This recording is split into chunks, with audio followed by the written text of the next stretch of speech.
Assalamualaikum warahmatullahi wabarakatuh. Perkenalkan, nama saya Apniandina dengan NPM 20070511001 dari D3MI kelas B. Di sini saya akan menjelaskan Pancasila sebagai sistem filsafat. Pertama-tama kita harus tahu pengertian dari filsafat itu tersendiri, yaitu istilah filsafat secara etimologis merupakan pandangan kata falsafah dari bahasa Arab dan filosofi dari bahasa Inggris, yang berasal dari bahasa Yunani yaitu philosophia. Kata philosophia merupakan kata majemuk yang tersusun dari kata filosof, philos atau philien, yang berarti kekasih, sahabat, mencintai, dan kata sophia yang berarti kebijaksanaan, hikmat, kearifan, dan pengetahuan. Kemudian, cinta. Kan tadi philos artinya cinta. Apa sih cinta itu? Cinta itu artinya memiliki hasrat yang besar atau yang berkobar-kobar dan atau yang bersungguh-sungguh. Lalu yang kedua tadi ada artinya sophia, yaitu bijaksana. Bijaksana artinya kebenaran sejati atau kebenaran yang sungguh-sungguh. Kebenaran yang sesungguhnya. Lalu, dengan demikian secara harafiah berarti mencintai kebijaksanaan, mencintai hikmat, atau mencintai pengetahuan.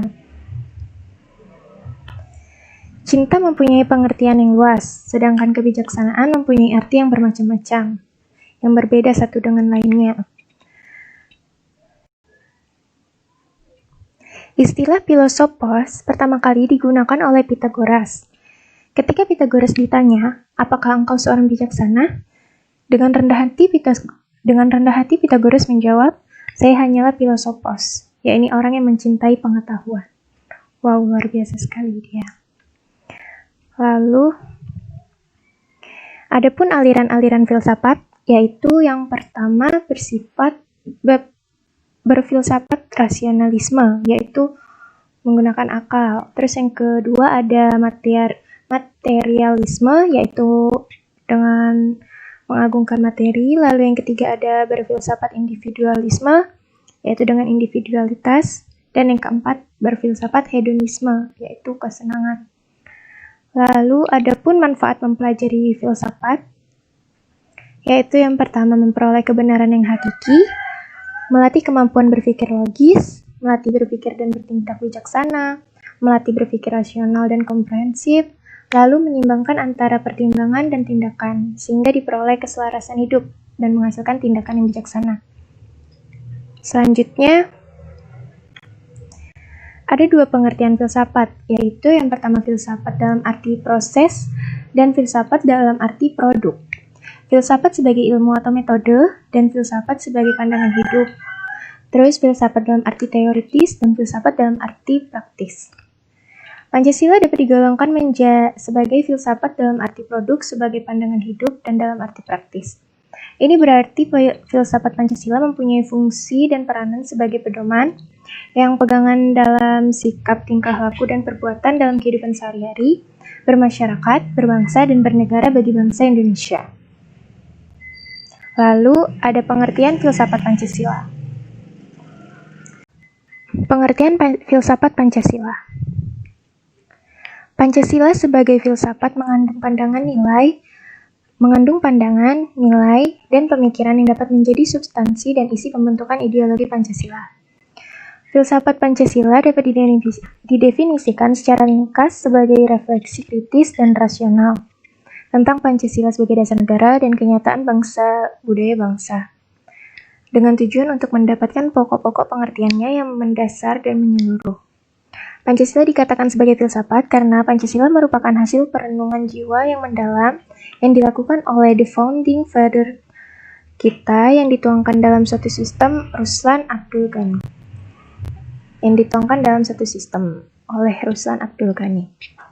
Kemudian filsafat Pancasila memberi pengetahuan dan pengertian ilmiah, yaitu tentang hakikat dari Pancasila, yaitu menurut Natonegoro.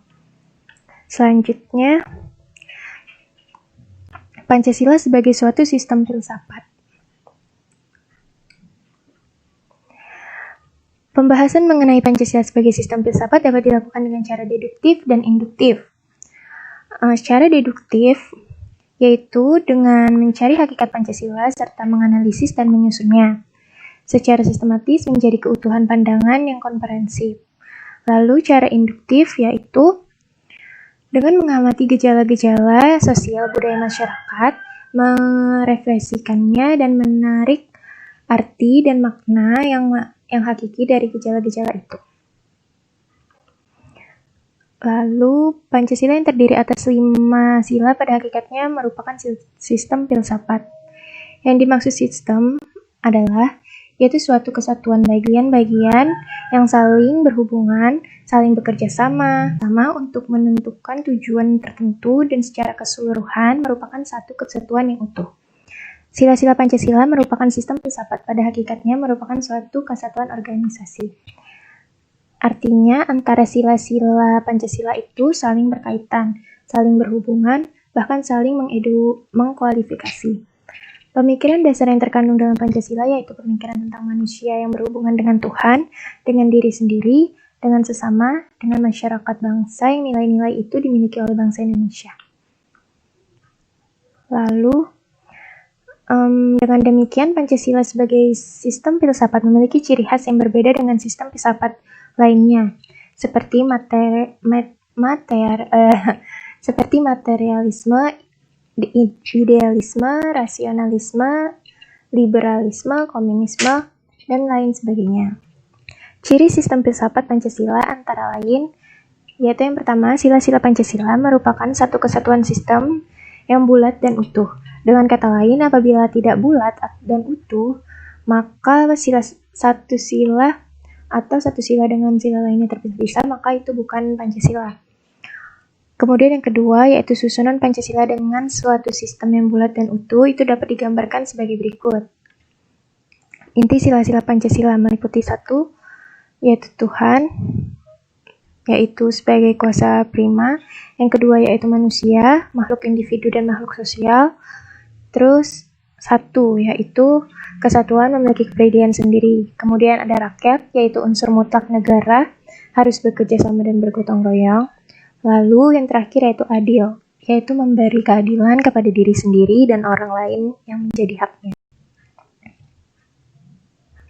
Kemudian membahas Pancasila sebagai filsafat berarti mengungkapkan konsep-konsep kebenaran Pancasila yang bukan saja ditujukan pada bangsa Indonesia,